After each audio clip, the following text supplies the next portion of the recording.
तो आदाब, नमस्कार, गुड इवनिंग, सत श्री अकाल। एक बार फिर आप तमाम लोगों का स्वागत है। उम्मीद है पूरी फैमिली अच्छी होगी, अपना ख्याल रख रही होगी। अब आते हैं आज की कहानी के ऊपर।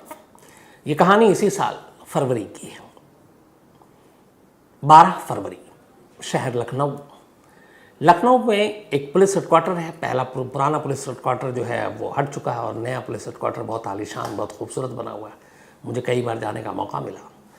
तो इसी पुलिस हेडक्वार्टर में लखनऊ के, जिसको PHQ भी कहते हैं, एक 28 साल की लेडी कांस्टेबल जिसका नाम रुचि सिंह चौहान, उसकी ड्यूटी थी। वो वहाँ पे पोस्टेड थी, तैनात थी। रुचि सिंह चौहान यूपी के बिजनौर की थी और लखनऊ में उसकी ड्यूटी थी कांस्टेबल के पद पर, और पुलिस हेडक्वार्टर में वो तैनात थी। 12 फरवरी ड्यूटी करने के बाद बाकायदा रुचि ने लखनऊ में ही एक अर्जुन नगर इलाका है जहाँ पे किराए का एक कमरा ले रखा था और वो वहीं रहा करती थी। उसके एक भाई थे, भाभी थी, माँ बाप थे, वो बिजनौर में रहते थे। तो 12 फरवरी को अपनी ड्यूटी ख़त्म करने के बाद अब रुचि अपने घर जा रही है।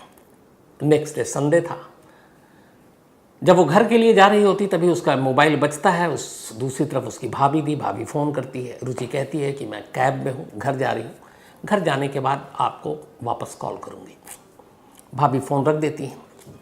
करीब घंटे भर बाद भाभी फ़ोन दोबारा मिलाती हैं कि चलो अब पहुंच गई होगी, लेकिन रुचि फ़ोन नहीं उठाती। भाभी को लगा शायद बिज़ी होगी। थोड़ी देर के बाद फिर एक बार कॉल करती हैं, फिर रुचि नहीं उठाती। आखिर में सोने से पहले वो फिर एक कॉल करती हैं। फिर उन्हें लगता है कि शायद थकी होगी, सो गई होगी, इसलिए फ़ोन नहीं उठा रही है।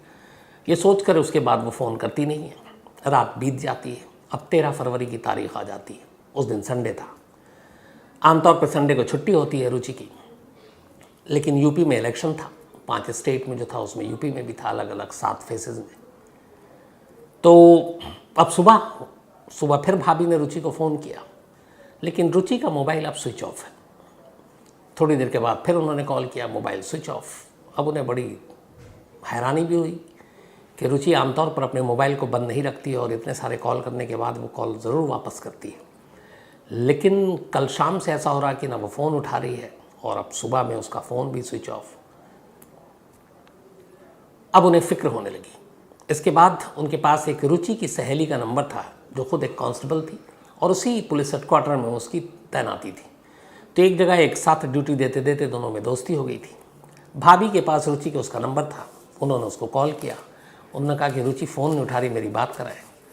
तो बताती है कि रुचि तो आज यहाँ होना चाहिए था, संडे है, छुट्टी नहीं है क्योंकि इलेक्शन है तो सभी की ड्यूटी लगी हुई है और उसकी भी ड्यूटी है, आज लिस्ट में नाम है, लेकिन अब तक आई नहीं है और ऐसा पहले कभी नहीं हुआ। अब ये सुनकर भाभी घबरा जाती है। फिर वो कहती है आप परेशान ना हो, कई बार नेटवर्क या बैटरी ख़त्म हो गई हो, चार्जर ना हो, इस वजह से शायद बात नहीं हो रही। मैं खुद पता करूँगी, ड्यूटी ख़त्म होने के बाद मैं उसके घर जाऊँगी। अब शाम को ड्यूटी ख़त्म होती है। रुचि की वो सहेली पुलिस हेडक्वार्टर से निकलती है और अर्जुन नगर पहुँचती है। वहाँ जाकर देखती है जहाँ पर रुचि रहती थी वो पहले भी जा चुकी थी, क्योंकि दोनों दोस्त थे। लेकिन रुचि के उस किराए के घर पर ताला लगा हुआ था। अब उसने कहा रुचि तो यहाँ है नहीं।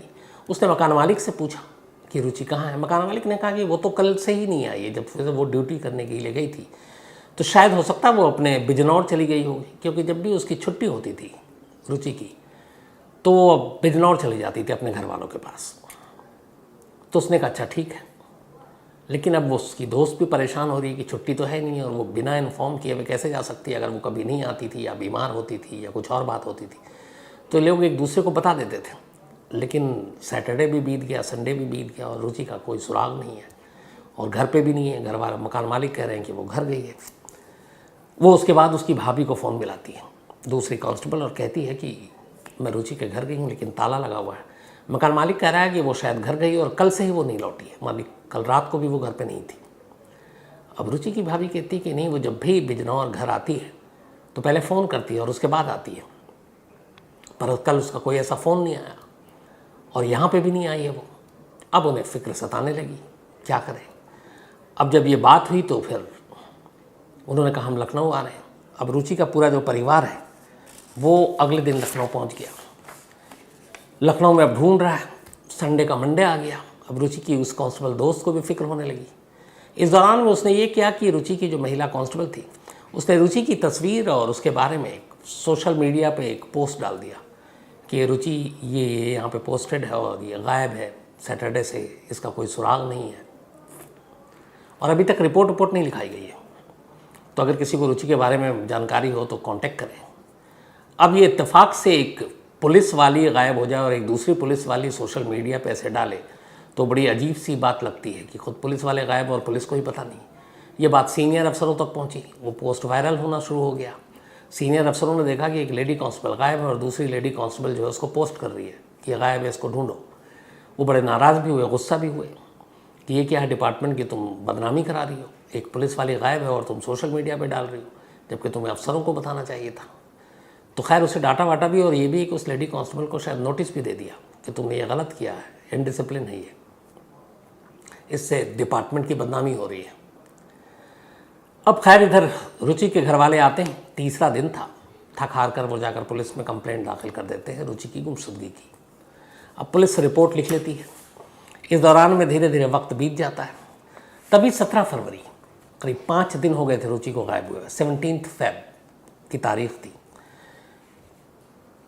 112 एक डायल यूपी का नंबर है, एक फ़ोन आता है 112 नंबर पर एक अनजान शख्स का, और वो बताता है कि मैं इस वक्त पीजीआई इलाके से गुज़र रहा हूँ और पीजीआई इलाके में एक नाले जैसी चीज़ है, एक कल्ली माती मोहल्ले में, और इस नाले के पास एक लाश पड़ी है।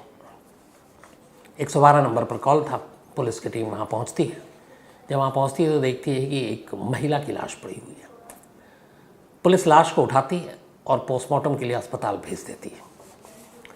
अब 2 दिन हो गए, 17 तारीख की बात थी, 19 फरवरी की तारीख आ गई। वो लाश किसकी थी इसकी शिनाख्त ही नहीं हो पाई। न पुलिस वालों ने इतनी कोशिश की कि कौन है ज़रा ढूंढूं। इधर ये भी ध्यान रखिए कि एक महिला कांस्टेबल गायब है, तो वो सब सोच ही नहीं रहे इन कड़ियों को जोड़ने की। तो अब 19 तारीख हो गई, उधर एक नाले में लाश मिली है, वो अभी तक आइडेंटिफाई नहीं की जा सकी है। इधर रुचि गायब है और लगभग अब 8, 9, 10 दिन हो गए। तो घर वाले भी परेशान, एक थाने से दूसरे थाने के चक्कर काट रहे हैं और उन्हें भी ये मालूम नहीं कि एक लावारिस लाश मिली है नाले पे, तो कम से कम वो जाके देखें। तभी 19 तारीख की तारीख आ गई, 19 फरवरी। एक कांस्टेबल, बल्कि एक हेड कांस्टेबल था जो यूपी पुलिस में ही काम करता है, लेकिन वो भी वहीं बिजनौर का रहने वाला था और इत्तेफाक से रुचि के परिवार का भी परिचित था, एक ही मोहल्ले में रहा करता था। तो एक थाने से दूसरे थाने जब भटक रहे थे रुचि के माँ बाप और रिश्तेदार, तो अचानक एक थाने में उनको इस हेड कांस्टेबल से मुलाकात हो गई जो बिजनौर का रहने वाला था। तो जब वो मिला और उसने बताया, उनको पता चला कि रुचि गायब है, तो उस हेड कांस्टेबल को भी नहीं मालूम था। तो उसने कहा कि एक अभी 2 दिन पहले एक लड़की की लाश मिली है और वो मुर्दा घर में रखी हुई है, तो आप एक बार उसको भी देख लें। अब माँ बाप का एकदम कलेजा ऐसे फट गया कि ये क्या बात है, मैं लाश क्यों देखूं। लेकिन उसने दिलासा दिया कि ऐसा कुछ नहीं है, लेकिन फिर भी एक बार देखने में बुराई नहीं है। तब उस हेड कांस्टेबल के कहने पर रुचि के माँ बाप मुर्दा घर पहुँचते हैं। वहाँ जाकर उस लाश को देखते हैं जो 2 दिन पहले एक नाले से बरामद हुई थी। लाश पर नज़र पड़ते ही माँ बाप की चीखें निकल जाती हैं। वो लाश को पहचान लेते हैं। वो लाश उसी कांस्टेबल रुचि की थी। अब शिनाख्त हो चुकी थी कि लाश रुचि की है और ये साफ हो गया कि रुचि की मौत हो चुकी है। इधर पोस्टमार्टम रिपोर्ट आ गई। पोस्टमार्टम रिपोर्ट के हिसाब से रुचि की मौत जो है वो गला घोटने की वजह से हुई है, यानी एक मर्डर है, कत्ल है। अब यूपी पुलिस ने FIR दर्ज किया अपनी एक लेडी कांस्टेबल के कत्ल का मामला, जो उन्हीं के पुलिस हेडक्वार्टर में ड्यूटी बजाती थी। अब यूपी पुलिस पे बड़ी सारी चीज़ें भी उठने लगी कि आप ही की एक एम्प्लॉई, आप ही की एक सिपाही 12 तारीख से गायब है, 2 दिन से लाश एक मिली थी, उसकी तक शिनाख्त आपने नहीं कराई, तो आम केस में आप क्या करते होंगे। ये सारी चीज़ें यूपी पुलिस की फजीहत हो रही थी। अब पुलिस ने फिर इस मामले को अब सीरियसली लिया क्योंकि मामला उनके डिपार्टमेंट का था। इसके बाद लाश की फिर से और लाश के साथ मिले कपड़ों की जांच की गई लाश के साथ एक फ़ोन भी बरामद हुआ था। पता चला कि ये मोबाइल फ़ोन रुचि का ही था। पुलिस ने उस मोबाइल फ़ोन को अपने कब्जे में लिया और उस मोबाइल की कॉल डिटेल की अब जांच शुरू की। अब कॉल डिटेल को जब खंगाला गया तो उसमें तमाम नंबर मिले, लेकिन एक नंबर ऐसा था जिससे पुलिस थोड़ी चौंकी। उसकी वजह ये थी कि रुचि के गायब होने और रुचि का मोबाइल स्विच ऑफ होने से पहले उसी नंबर से आखिरी कॉल था और उस नंबर पे बहुत बातें हुई थी रुचि की। मतलब सबसे ज़्यादा जितने नंबर थे उसमें से एक नंबर वो भी था। पुलिस ने उस नंबर को ज़ीरो इन किया। पता चला कि ये नंबर जो है जब खंगाला गया तो ये नंबर प्रतापगढ़ ज़िले के लालगंज तहसील में तैनात है एक तहसीलदार किया, तहसीलदार पद्मेश श्रीवास्तव। अब जब ये कॉल डिटेल के साथ सारी जानकारी मिली तो पुलिस को लगा कि यही बेहतर शख्स है जो इस रुचि की गुमशुदगी फिर उसके कत्ल के ऊपर रोशनी डाल सकता है। फ़ौरन तय हुआ कि लखनऊ की एक पुलिस टीम इसी वक्त प्रतापगढ़ के लिए रवाना होगी और 19 तारीख की रात को ही पुलिस की एक टीम प्रतापगढ़ के लिए रवाना हो गई। प्रतापगढ़ पहुंचने के बाद उन्हें पता चला कि जो तहसीलदार साहब हैं वो वहाँ पे एक गेस्ट हाउस है, वहाँ पे रुके हुए वहीं रहा करते थे, कंपनी बाग इलाके में, बल्कि ट्रांजिट हॉस्टल टाइप का था। तो वहाँ सुबह सुबह लखनऊ की टीम पहुँचती है और वो वहीं हॉस्टल में थे। पुलिस उनसे पूछताछ करती है। तहसीलदार साहब पहले कहते हैं कि हाँ मैं जानता हूँ, लेकिन इसके बाद पुलिस को घुमाना शुरू किया। लेकिन फिर पुलिस अपने ऊपर आई, सख्ती की। थोड़ी देर के बाद तहसीलदार साहब खुल गए। इसके बाद तहसीलदार पद्मेश श्रीवास्तव ने पूरी कहानी सुनाई। कहानी कुछ यूँ है। रुचि चौहान बिजनौर की रहने वाली, पुलिस में नौकरी करती थी, नौकरी लगी, कांस्टेबल थी और ठीक ठाक चल रहा था। अलग अलग जगहों पे उसकी पोस्टिंग होती थी। 2019 में, मतलब 3 साल पहले, उसकी मुलाकात एक और सिपाही, एक और कांस्टेबल नीरज से हुई। धीरे धीरे दोनों में दोस्ती हुई, दोनों में प्यार हो गया। रुचि और नीरज ने फिर शादी करने का फैसला किया। घर वाले भी खुश थे, दोनों एक ही पेशे के थे और एक दूसरे को जानते थे। बाकी कोई धर्म जात पात की दीवार भी नहीं थी। तो घर वालों की रजामंदी से 2019 में रुचि और नीरज की शादी हो गई। शादी के बाद कुछ वक्त ठीक गुजरा, लेकिन इसी के बाद धीरे धीरे वक्त बीता और सोशल मीडिया, खासतौर पर फेसबुक के जरिए रुचि की मुलाकात पद्मेश श्रीवास्तव से हुई, जो फेसबुक पे मौजूद थे और तहसीलदार थे। अब फेसबुक के बाद दोनों में धीरे धीरे फेसबुक पे बात होने लगी। उसके बाद नंबर एक्सचेंज हुए, फिर दोनों में मोबाइल पे बात होने लगी, फिर व्हाट्सएप पे बात होने लगी और धीरे धीरे दोनों एक दूसरे को प्यार करने लगे। उसके बाद फिर मुलाकात भी होनी शुरू हो गई। इधर ये होता था कि दोनों पुलिस में थे, तो कभी नीरज तो कभी रुचि। इनकी ड्यूटी भी बदलती रहती, थाने भी बदलते रहते, शहर और ज़िला भी बदलते रहते। तो इस दौरान में रुचि लगातार तहसीलदार से मिलती रही और दोनों एक दूसरे के करीब आ चुके थे। लेकिन फिर नीरज को शक हो गया रुचि पर और उसे तहसीलदार की सच्चाई पता चल गई। इसको लेकर झगड़ा हुआ। तहसीलदार को फिर रुचि ने बताई कि ये बात उसको पति को है पता चल चुकी है। फिर उसने कहा कि देखो एक काम करो, तुम उससे तलाक ले लो और अगर ना दे तो तुम कहना कि दहेज और इन सब चीज़ों का केस कर देंगे। तो एक तो पुलिस में है, उसकी नौकरी भी चली जाएगी क्योंकि तुम महिला हो और शादी को अभी ज़्यादा वक्त भी नहीं हुए। तो रुचि ने कहा ठीक है। इसका तो उसने नीरज से कहा कि मुझे तुमसे डिवोर्स चाहिए। नीरज को भी सारी चीज़ें पता थी। उसने कहा चलो भला इसी में हटाओ, अलग हो जाते हैं। पति पत्नी में तलाक हो गया। अब रुचि आज़ाद थी। अब रुचि खुलकर तहसीलदार से मिल सकती थी। लेकिन इस दौरान इधर ये हुआ कि तहसीलदार की पत्नी को भी पता चल गया कि उसके पति का एक सिपाही के साथ इश्क है। अब वो पत्नी अपने पति के ऊपर इल्ज़ाम लगाने लगी और तहसीलदार से कहा कि ये ठीक नहीं है। अब तहसीलदार भी इधर दबाव में आ गया। इधर बीवी के दबाव की वजह से तहसीलदार अब रुचि से मिलना जुलना कम करने लगा। रुचि को ये बात अजीब लगी कि अभी आजकल इसने मुझसे दूरी बना ली है, जबकि मैं अपने पति को तलाक दे चुकी हूँ। धीरे धीरे अब इन दोनों में झगड़ा शुरू हुआ। रुचि ने अब कहा कि जिस तरीके से तुम्हारे कहने पे मैंने डिवोर्स दिया है, तुम भी अपनी पत्नी को तलाक दो और हम दोनों शादी करेंगे। क्योंकि रुचि को ये उम्मीद थी और ये कहा था तहसीलदार ने कि वो उससे शादी करेगा, तो वो चाहती थी कि वो उससे शादी करे। तहसीलदार उससे शादी करना नहीं चाहता था। दोनों में लड़ाई शुरू। इधर अब रुचि लगातार उसके ऊपर दबाव डाल रही है। फिर उसने कहा कि मैं तुम्हारे पूरे घर वालों के सामने आकर सब कुछ बता दूंगी, तो शादी करो। अब वो इतना दबाव में आ गया कि उसने कहा कि ठीक है, लेकिन उसे लगा क्या करें, तभी उसने ये प्लान बनाया कि रुचि को अपने रास्ते से हटा देते हैं। इसके बाद 12 फरवरी को वो प्रतापगढ़ से लखनऊ के लिए निकलता है। साथ में अपने एक दोस्त को लेता है जिसका नाम था नामवर सिंह। ये लोग अपनी गाड़ी में जाते हैं। लखनऊ पहुंचने के बाद ये पुलिस हेडक्वार्टर के आगे फ़ोन करता है तहसीलदार रुचि को और उससे बुलाता है, कहता तुमसे बात करनी है शादी के बारे में। रुचि आती है, फिर वो उससे कहता है कि देखो मई जून तक हम लोग कर लेंगे, डिवोर्स के लिए तैयारी कर लिए, थोड़ा वक्त लगता है। और ये लोग गाड़ी में बैठकर बात कर रहे थे। नामवर सिंह उतर कर जा चुका था। थोड़ी देर तक बातचीत होती रही। इसके बाद नामवर सिंह अचानक आता है और 2 कप चाय लेकर आता है।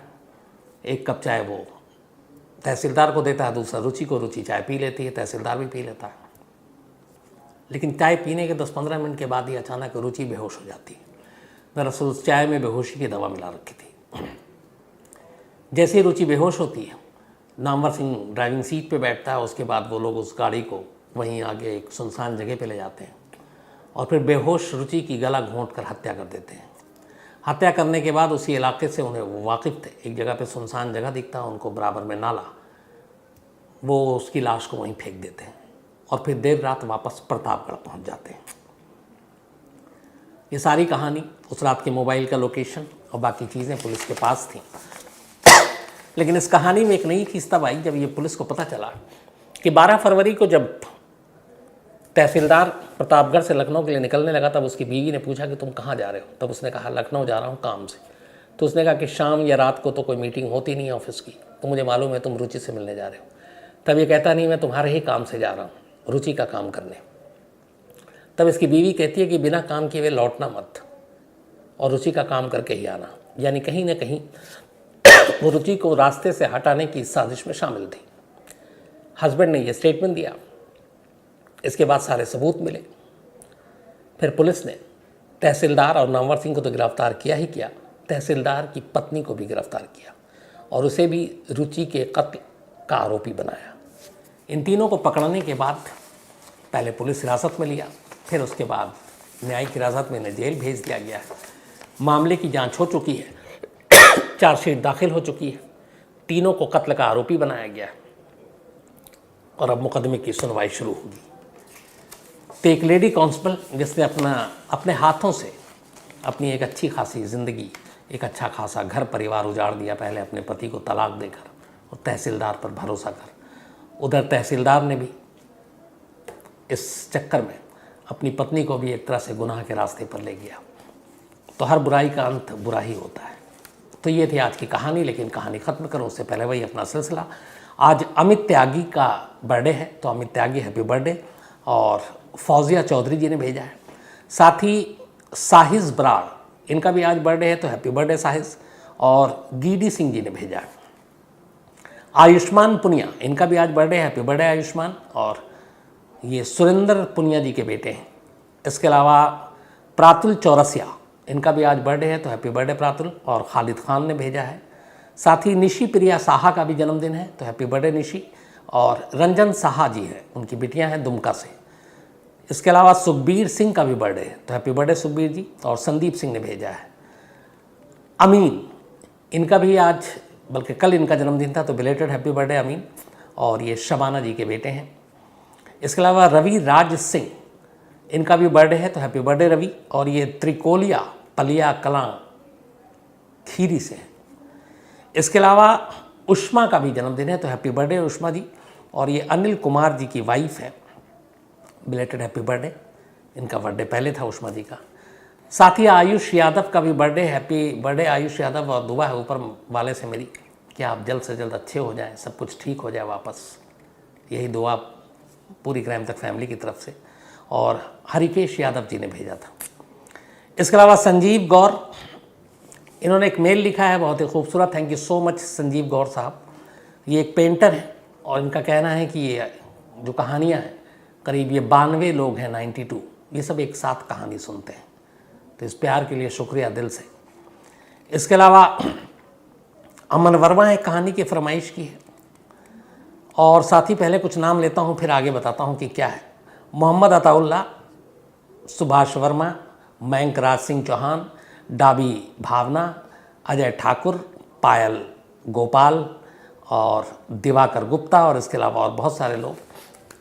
कल एक गलती हुई थी और गलती अनजाने में हुई, लेकिन फिर बाद में पता चल गया था कि गलती हुई है। कल की जो कहानी थी वो कहानी मैं पहले सुना चुका था, एपिसोड 277 क्राइम तक फैमिली मेंबर बहुत अलर्ट है, लेकिन यकीन मानिए मुझे पता नहीं था कि मैंने सुना दी।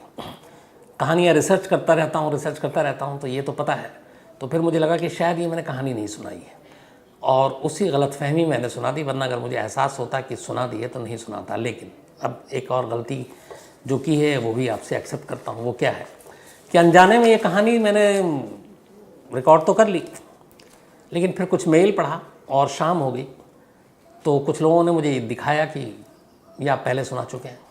मैंने एपिसोड भी देखा, वाकई सुना चुका था।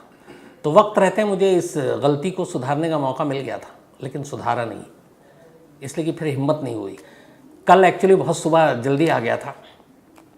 एक दिल्ली क्राइम सीज़न 2 नेटफ्लिक्स पे 26 अगस्त को आने वाला है, तो उनकी पूरी टीम जो है, शेफाली शाह, इसके अलावा वो उसमें जो बाकी एक्टर हैं, राजेश तैलंग या फिर रसिका जो नीति बनी है, और साथ में उसके डायरेक्टर, तो ये पूरे स्टार कास्ट सब लोग आए हुए थे। उनका इंटरव्यू था और अब जल्दी क्राइम तक पे देखेंगे। तो उस चक्कर में सुबह रात को बहुत लेट सोया, सुबह अर्ली मॉर्निंग उठा, फिर आया और फिर कल अजीब सी थकान हो रही थी।